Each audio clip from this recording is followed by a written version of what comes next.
નમસ્કાર વિદ્યાર્થી મિત્રો, આજે આપણે ધોરણ 5 વિષય પર્યાવરણ આસપાસમાં પાઠ 15 ઠંડુ કે ગરમ વિશે અભ્યાસ કરીશું. ગયા વિડીયોની અંદર આપણે પાઠની શરૂઆત કરી હતી. પાઠની શરૂઆતમાં આપણે એક કથિયારાની વાત વિશે શીખી ગયા હતા કે કથિયારો જંગલમાં લાકડા કાપવા જાય છે, બરાબર. અને થોડા સમયે શું કરતો હતો? કુહાડી બાજુ પર મૂકીને વારંવાર હાથમાં શું કરતો હતો? ફૂંક મારતો હતો. અને આ બધું કોણ જોતો હતો? પેલો મિયા બાલિસ્તી. એટલે એને વારંવાર પ્રશ્ન કરતો હતો કે તમે ફૂંક શા માટે મારો છો? ત્યારબાદ આગળ એને જોયું હતું કે કથિયારાએ શું કર્યું હતું? બટાકા બાફવા મૂક્યા હતા. અને ગરમ બટાકાને ફૂંક મારીને ઠંડા કરતો હતો.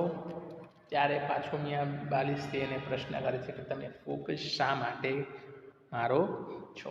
ત્યારે કથિયારાએ એને જવાબ આપ્યો હતો કે આ ગરમ બટાકાને હું ઠંડા પાડવા ફૂંક મારું છું, બરાબર.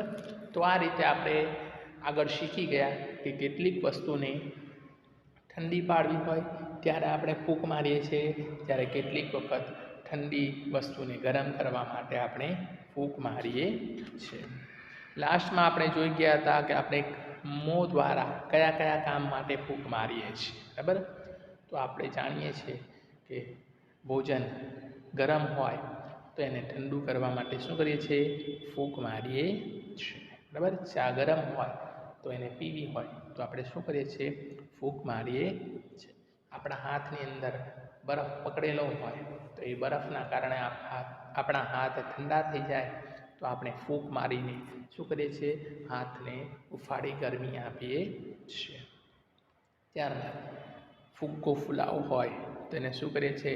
ફૂંક મારીએ છીએ. ત્યારબાદ ફરકડી ફરકાવી હોય તો શું કરીએ છીએ? ફૂંક મારીએ છીએ, બરાબર. તો આ રીતે આપણે ઘણી વખત ઘણા બધા કામની અંદર શું કરીએ છીએ? હવા ફૂંક મારીએ છીએ. હવે આજે આપણે આગળ જોઈશું કાગળની સિસોટી બનાવો. કાગળની સિસોટી કેવી રીતે બનાવવાની છે? તો જો 12 સેમી લાંબો અને 6 સેમી પહોળો એક કાગળનો ટુકડો લો. આ રીતે એક કાગળનો ટુકડો લેવાનો છે, જો નંબર 1માં આપેલું છે, બરાબર. હવે કાગળને અડધેથી વારો ચિત્ર 1 મુજબ, બરાબર. 1 મુજબ શું કરવાનું છે? કાગળને વચ્ચેથી આમ 2 ભાગમાં વાળવાનું છે. મધ્યમાંથી નાનું કાણું બનાવવા થોડું કાપો. અને ચિત્ર 2માં બતાવ્યા મુજબ શું કરવાનું છે? જુઓ, અહીં આપણે કાગળ વાળ્યો હતો. હવે અહીં વચ્ચે શું કરવાનું છે? નાનું એક વચ્ચે કાણું પાડવાનું છે. હવે બંને બાજુથી કાગળને ઉપરની તરફ વાળો. અને ત્રીજા ચિત્રમાં શું કર્યું છે? તો કાગળના બંને છેડાનો ભાગ છે એ બંને છેડાના ભાગ પરથી શું કરવાનું છે? થોડું બહાર તરફ વાળવાનું છે. જો અહીં લાઈન કરેલી છે ને બંને બાજુ, એ લાઈનવાળા ભાગને શું કર્યું છે? બહાર તરફ વાળવામાં આવ્યું છે, બરાબર. હવે કાગળને તમારી આંગળીઓ વચ્ચે પકડી રાખો અને તેમાં મોં વડે ફૂંક મારો. પછી શું કરવાનું છે? આ કાગળને આપણે શું કરવાનું છે? મોં પાસે આંગળી વડે પકડીને રાખવાનું છે. અને આ રીતે મોંમાંથી શું કરવાનું છે? આ કાગળની વચ્ચે ફૂંક મારવાનું છે. તમે ફૂંક મારશો એટલે શું થશે? સિસોટી સંભળાશે, બરાબર. તો આ રીતે તમે કાગળની સિસોટી બનાવી શકો છો. અલગ મિત્રો આ રીતે પ્રયત્ન કરો અને કોની સિસોટી વધારે મોટેથી સંભળાય એ જુઓ, બરાબર. તો આ રીતે તમે કાગળની સિસોટી બનાવી શકો છો. જોરથી અને ધીમેથી પણ ફૂંક મારો અને જુદા અવાજ કાઢો, બરાબર.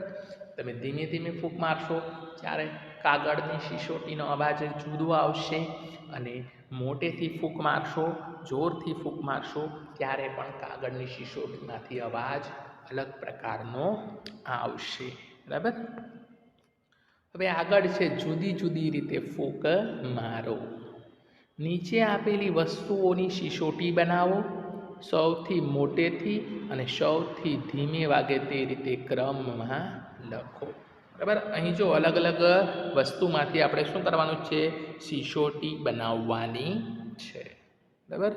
અને એ સિસોટીની અંદર આપણે શું કરવાનું છે, ફૂંક મારીને સિસોટી વગાડવાની છે અને સિસોટી વાગે એનો અવાજ સાંભળવાનો છે. સાથે સાથે એ પણ ધ્યાનમાં રાખવાનું છે કે કઈ વસ્તુથી સિસોટી સૌથી મોટેથી અવાજ આવે છે અને કઈ સિસોટીમાં સૌથી ધીમો અવાજ આવે છે, એ આપણે જોવાનું છે.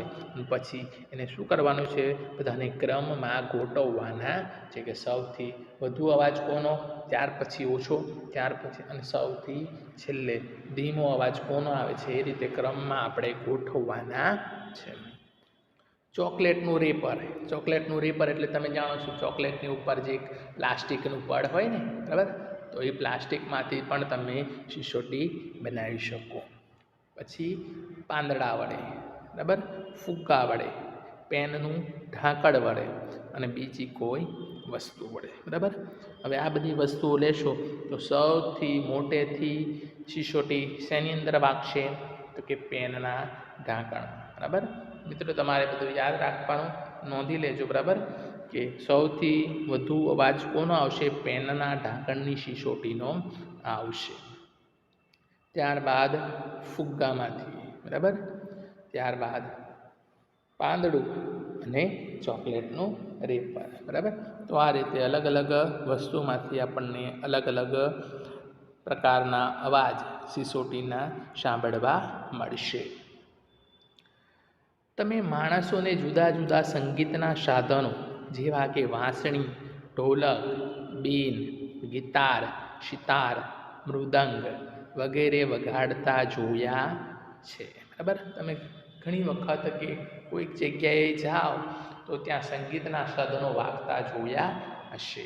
અલગ અલગ પ્રકારના લોકો સંગીતના સાધનો વગાડતા આપણને જોવા મળે છે.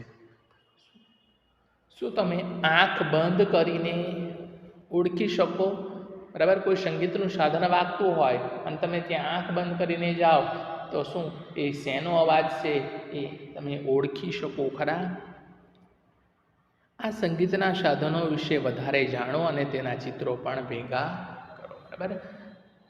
આ સિવાય તમે કયા કયા સંગીતના સાધનો વિશે જાણો છો, તો એની માહિતી એકત્ર કરો અથવા તો એના ચિત્રો ભેગા કરો, એટલે તમને સંગીતના વિવિધ સાધનો વિશે માહિતી મળશે. બરાબર.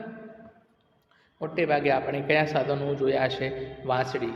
તો વાંસળી કેવી રીતે વાગે છે, કે વાંસળીમાં આપણે શું કરવું પડે છે, ફૂંક મારવું પડે છે. જ્યારે ઢોલકમાં શું થાય છે, તો કે ઢોલકને આપણે શું કરવું પડે છે, ઠપકારવું પડે. બરાબર. એના જે ચામડાનું પડ છે, મેમ્બ્રેન, બરાબર, એના ઉપર ઠપકારીએ એટલે એમાંથી શું થશે, અવાજ નીકળશે. બીનની અંદર, તો બીનની અંદર સપેરો શું કરે છે, ફૂંક મારે છે. બરાબર. જ્યારે ગિટારની અંદર શું કરવામાં આવે છે, ગિટારની અંદર તાર, બરાબર, તારની અંદર ધ્રુજારી ઉત્પન્ન કરવામાં આવે અને એના કારણે અવાજ થાય. ત્યારબાદ સિતારની અંદર પણ શું થાય છે, સિતારમાં પણ શું થશે, તારની અંદર ધ્રુજારી ઉત્પન્ન થાય. બરાબર. અને એના આધારે સિતારની અંદર અવાજ આવશે. તો આ બધા સાધનો છે જેમાંથી શું થાય છે, આપણને વિવિધ સંગીતના અવાજો મળે છે. શું તમે કેટલીક એવી વસ્તુના નામ આપી શકો કે જ્યારે તેને વગાડવામાં આવે ત્યારે તે સુરીલા અને રુચિકર અવાજ ઉત્પન્ન કરે છે? તમે કોઈ એવું સાધન વિશે નામ આપો કે જેની અંદર શું કરવામાં આવે, અવાજ ઉત્પન્ન કરવામાં આવે તો એ અવાજ કેવો હોય, ખૂબ જ સુરીલો, સુંદર હોય. બરાબર. મધુર અવાજ હોય એવું ઉત્પન્ન કરતું કોઈક સાધનનું નામ આપો. જેમ કે હાર્મોનિયમ. બરાબર. આપણે હાર્મોનિયમ વગાડીએ એટલે શું થશે, એક સુંદર મજાનો મધુર અવાજ આપણને સંભળાશે. ત્યારબાદ શરણાઈ. બરાબર.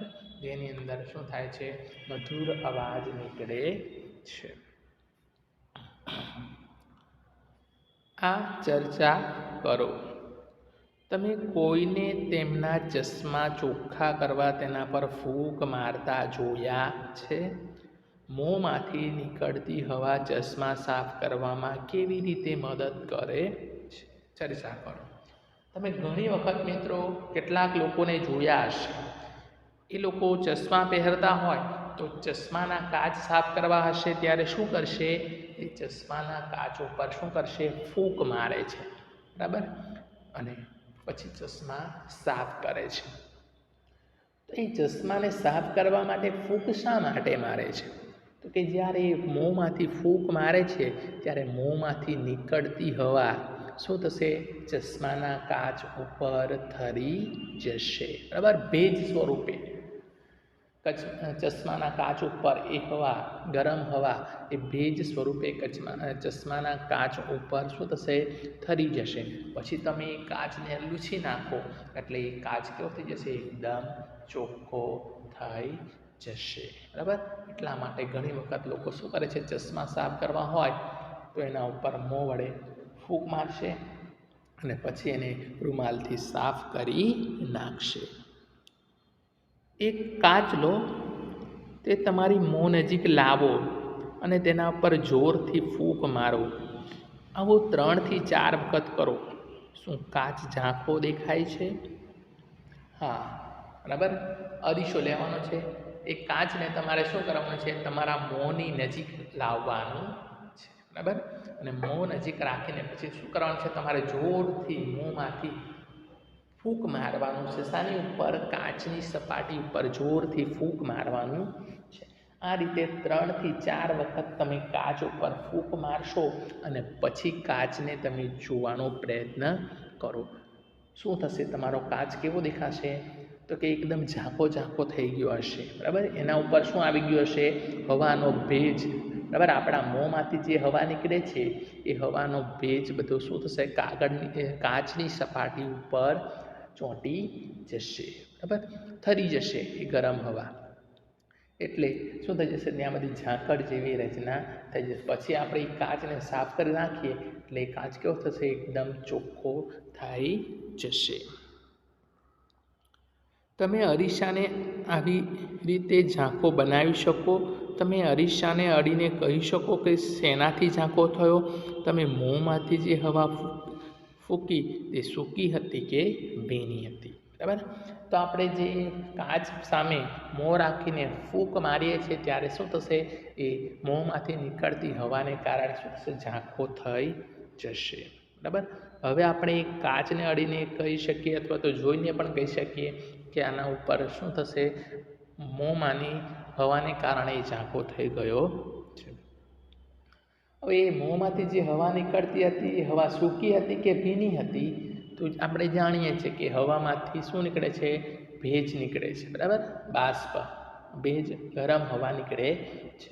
તો એના કારણે શું થશે, એ ભેજ કાચની સપાટી ઉપર થઈ જાય છે. મીન્સ એ હવા સૂકી નથી, એ મોંમાંથી નીકળતી હવા કેવી હશે, ભીની હશે. એ ભીના ભેજને કારણે જ શું થશે, કાચ ઝાંખો થઈ જાય છે. તમારા હાથ તમારી છાતી ઉપર મૂકો.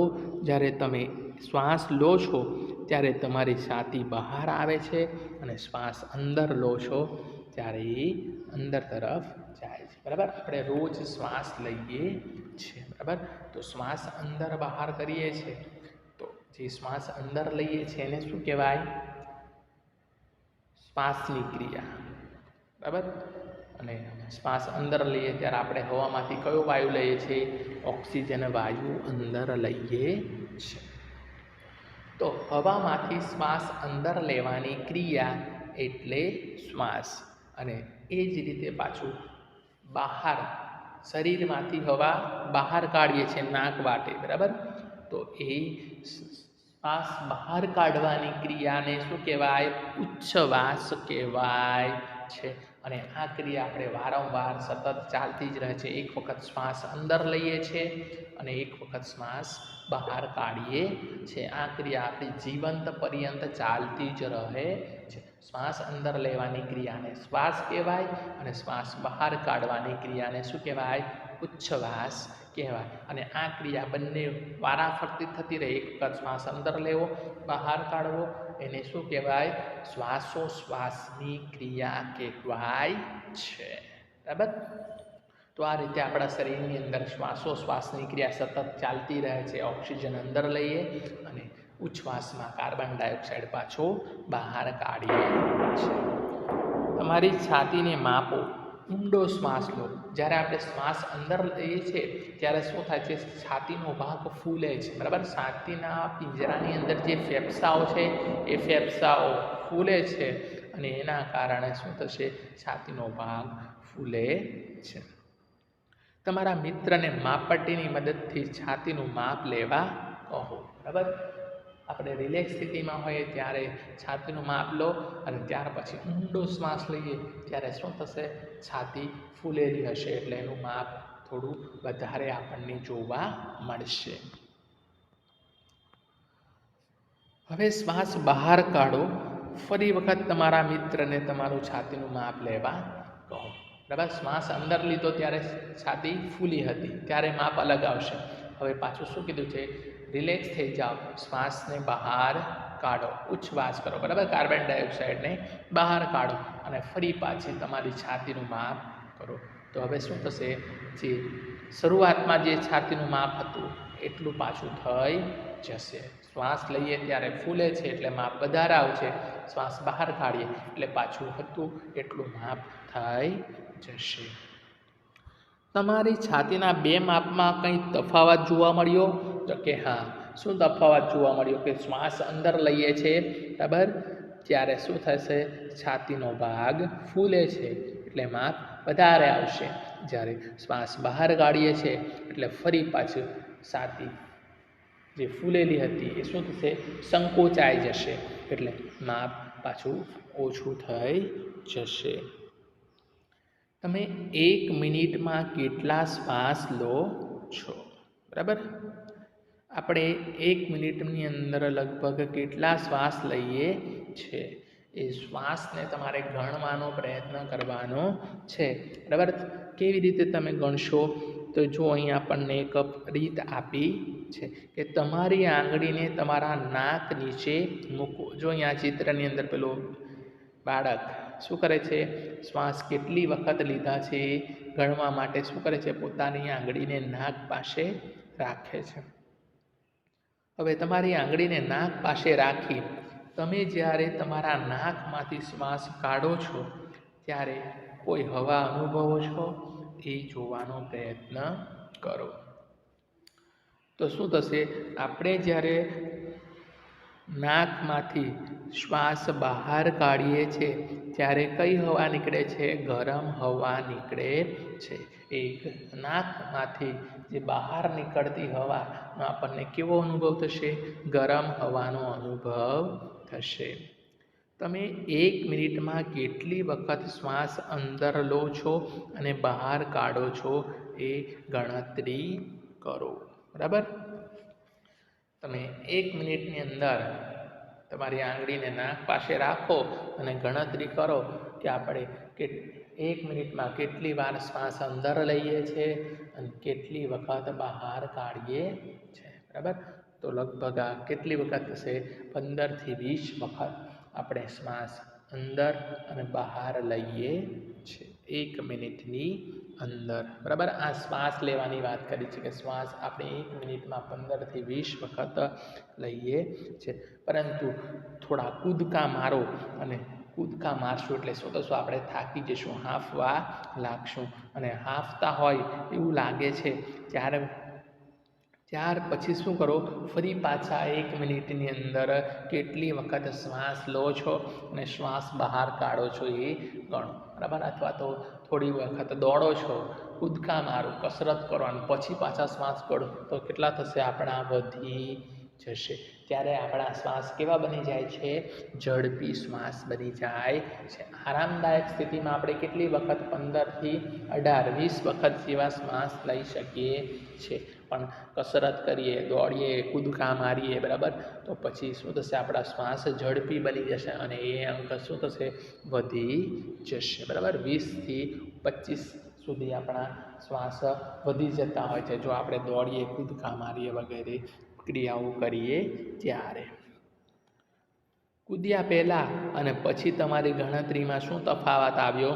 તો કે આપણે આરામદાયક સ્થિતિમાં હતા ત્યારે શ્વાસ ધીમા ચાલતા હતા અને આપણને 1 મિનિટમાં કેટલા 15થી 20 જેવા જોવા મળ્યા. જ્યારે કસરત કરવામાં આવ્યું અથવા તો કૂદકા માર્યા તો ત્યાર પછી શું થાય છે, આપણા શ્વાસ ઝડપી બની જાય છે અને એ 1 મિનિટની અંદર શું થાય છે, 20થી 25ની વચ્ચે આપણને જોવા મળશે. હવે આગળનો મુદ્દો છે તમારી અંદરની ઘડિયાળ. બરાબર, તમે ઘડિયાળ તો જોઈ હશે.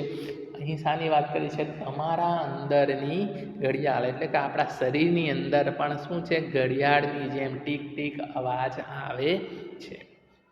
તમે બધાએ ઘડિયાળનો ટીક ટીક અવાજ સાંભળ્યો છે. તમે ઘડિયાળ જોઈ હશે, ઘડિયાળમાં શું થાય છે, ટીક ટીકનો અવાજ આવે છે. બરાબર, તમે ડૉક્ટરને તમારી છાતીનો અવાજ સાંભળવા સ્ટેથોસ્કોપનો ઉપયોગ કરતા જોયો હશે.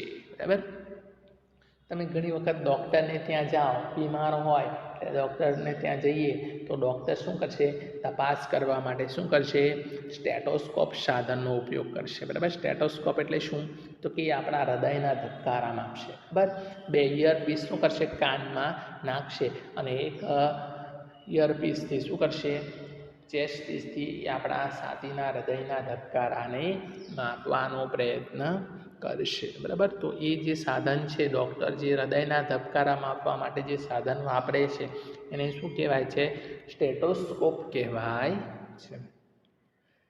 એ અવાજ ક્યાંથી આવે છે, તો એ અવાજ આપણા છાતીની અંદર, બરાબર, શું રહેલું છે, હૃદયનું સ્થાન રહેલું હોય છે. તો એ અવાજ કોનો છે, આપણા શરીરની અંદર રહેલા હૃદયના ધબકારાનો એ અવાજ એ ડૉક્ટર સાંભળે છે કે હૃદય યોગ્ય રીતે ધબકે છે ને, બરાબર, એ જાણવા માટે એ સ્ટેથોસ્કોપ સાધનનો ઉપયોગ કરે છે. શું તમારી ઘડિયાળ, છાતીમાં ઘડિયાળ છે જે અવાજ કરે છે? ખરેખર એ જે અવાજ આવે છે એ કોઈ આપણા શરીરની અંદર કોઈ ઘડિયાળનો અવાજ નથી, પરંતુ એ અવાજ શાનો હોય છે, આપણા શરીરની અંદર રહેલા હૃદયના ધબકારાનો અવાજ છે. શું તમે તમારા ધબકારા સાંભળ્યા છે? જો આપણે આપણા ધબકારા સાંભળવા હોય તો શું કરવું પડે, તમારા ખભાથી કોણી સુધી એક લાંબી રબરની ટ્યુબ લો. જો તમારે તમારા હૃદયના ધબકારા સાંભળવા હોય તો આ રીતે કરી શકો. એક આવી ખભાથી લઈને કાન સુધી પહોંચે એવી એક શું કરવાની છે, લાંબી રબરની નળી લેવાની છે. ટ્યુબના એક છેડે ગળણી લગાવી દો. હવે એક છેડા ઉપર શું લગાવી દીધું છે, ગળણી લગાવી દીધી છે. ગળણી તમારી છાતીની ડાબી બાજુ મૂકો. બરાબર, આ ગળણીને શું કરવાનું છે, છાતીના ડાબી બાજુના ભાગ ઉપર મૂકવાનું છે અને ટ્યુબનો બીજો છેડો શું કરવાનું છે, તમારા કાન પાસે રાખવાનો છે. બરાબર, આ રીતે પકડી એક ભાગ ગળણીવાળો આપણે છાતી પર રાખવાનો છે ડાબી તરફ અને બીજો છેડો છે એ કાન પાસે રાખવાનો છે અને ધ્યાનથી સાંભળવાનું છે. એટલે આપણા હૃદયના ધક ધક ધબકારાનો અવાજ આપણને સંભળાશે. બરાબર, તો આ રીતે આ સાધનની મદદથી તમે તમારા હૃદયના ધબકારા સાંભળી શકો છો.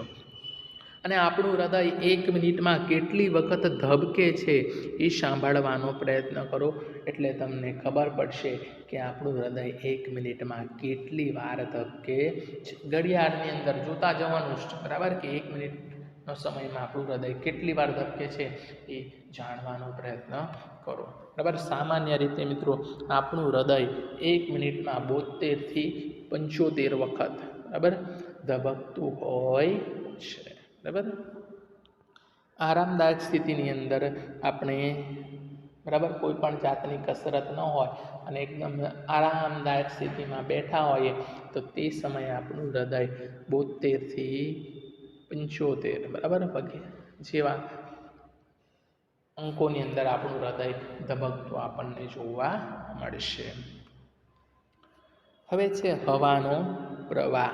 હવા કેવી રીતે વહે છે એની વાત કરી છે.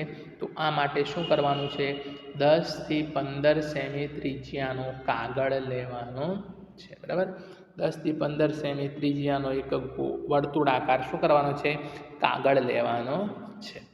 આ કાગળને સર્પાકાર કાપો. બરાબર, આ રીતે વર્તુળાકારમાં હોય પછી શું કરવાનું છે, સર્પ આકારમાં એને કાપી લેવાનું છે. આ જેટલી લાઈનો દોરેલી છે બરાબર, અહીંથી આપણે કાપતા જશું રાઉન્ડમાં, એટલે શું થશે, આ કાગળનો એક સર્પ આકાર બની જશે આ રીતનો. બરાબર, આ સાપના માથાના ભાગને દોરી વડે બાંધી દો.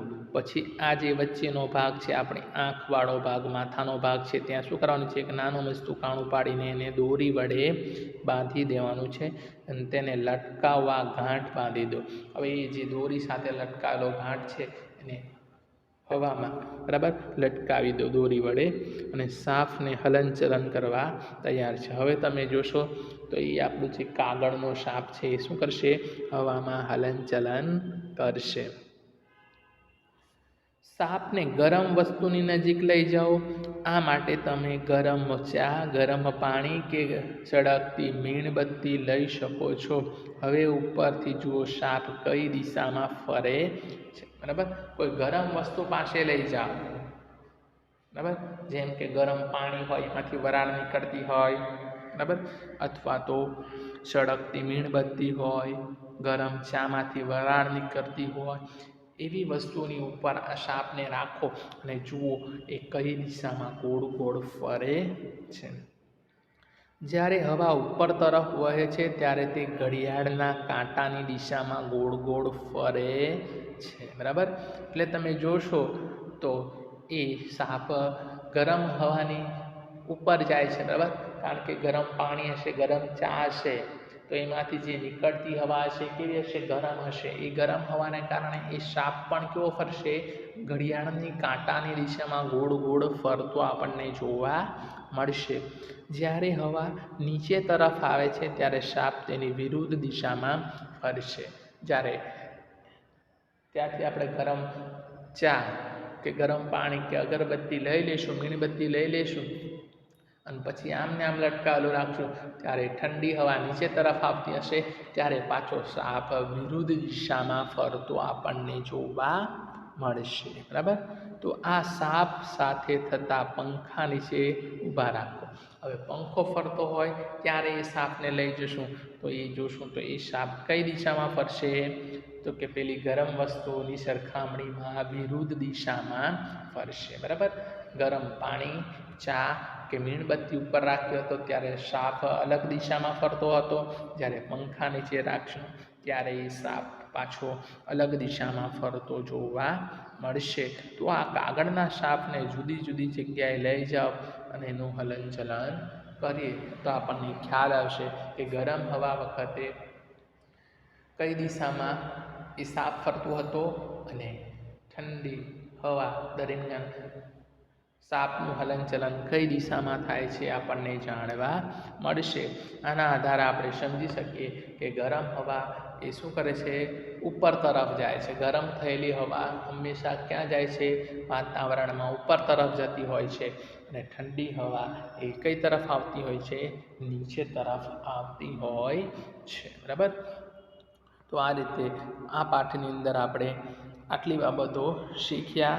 બરાબર, અહીં આપણે શું શીખ્યા એના વિશેના કેટલાક મુદ્દાઓની ચર્ચા આપેલી છે કે જ્યારે રમતા રમતા અમિત દિવાલ સાથે અથડાયો તો તેનું કપાળ ફૂલી ગયું. દાઢીએ તરત જ સ્કાર્ફ 4-5 વાર વાળ્યો, તેમાં ફૂંક મારી અને અમિતના કપાળ ઉપર રાખ્યો. ત્યારે તમારા મતે દાદીએ કેમ આવું કર્યું હશે? તેનું કારણ છે બરાબર કે અહીં આપણને આપ્યું છે કે અમિત દિવાલ સાથે અથડાય છે એટલે તરત શું થશે, એને કપાળ ઉપર ફૂલી જશે. બરાબર, સોજો થઈ જશે. તો તરત જ દાદી શું કરે છે, સ્કાર્ફ એટલે કે રૂમાલ પર શું કરશે, ગરમ હવા ફૂંક મારશે, અને ગરમ હવા રૂમાલની અંદર ફૂંક મારીને એ રૂમાલ વડે શું કરશે, કપાળના ભાગ ઉપર શેક કરશે. એટલે ગરમ હવા હુંફાળી હોવાને કારણે શેક થવાથી શું થશે, એ જે ભાગ ઉપર વાગ્યું છે ત્યાં થોડો આપણને શું થશે, આરામ મળી જશે. એટલા માટે દાદીમાં ત્યાં શું કરશે, રૂમાલ ઉપર ફૂંક મારીને હુંફાળી ગરમી આપે છે.